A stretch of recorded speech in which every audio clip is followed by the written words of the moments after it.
Welcome to No Kids TV.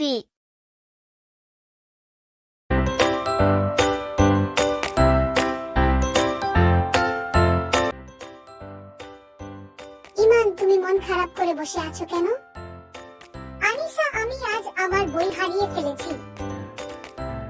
ওমা, তুমি কি খুব কষ্ট পাচ্ছ? আমি তোমাকে সাহায্য করতে পারি? আম্মু, ইমান তার বই হারিয়ে ফেলেছে এবং সে খুব কষ্ট পাচ্ছে। আমি তার জন্য কি করতে পারি? আনিশা, রাসূলুল্লাহ সাল্লাল্লাহু আলাইহি ওয়াসাল্লাম বলেছেন, একজন মুসলিম যদি অন্য মুসলিমকে সাহায্য করে তবে আল্লাহ তাকে সাহায্য করবেন।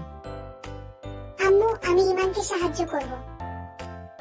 ইমান, এটা আমার বই, তুমি এটা নিয়ে পড়তে পারো। আমি খুশি হব যদি তুমি এটা ব্যবহার করো। ও আনিশা, তুমি আমাকে খুব ভালো সাহায্য করেছো। তুমি আমার প্রিয় বন্ধু। আনিশা, যখন তুমি অন্যকে সাহায্য করো তখন তুমি আল্লাহর প্রিয় কাজ করো, আর আল্লাহ তোমাকে সাহায্য করবেন। আম্মু, আমি এখন থেকে প্রতিদিন অন্যদেরকে সাহায্য করার চেষ্টা করব। আনিশা, সাহায্য করা হলো আল্লাহর কাছে খুব প্রিয় কাজ। এটি তোমার জীবনকে সুন্দর করবে। আম্মু, আমি এখন থেকে সবাইকে সাহায্য করার শিক্ষা অনুসরণ করব।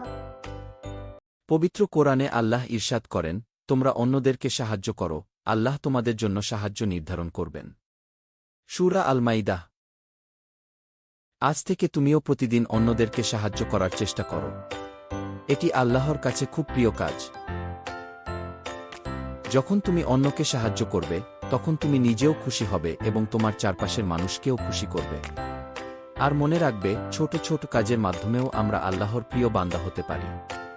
তাই প্রতিদিন একটু চেষ্টা করো, একটি ভালো কথা বলো, একটি সাহায্য করো, একটি হাসি দাও। আল্লাহ তোমার প্রতিটি ভালো কাজ দেখেন এবং তোমাকে পুরস্কৃত করবেন।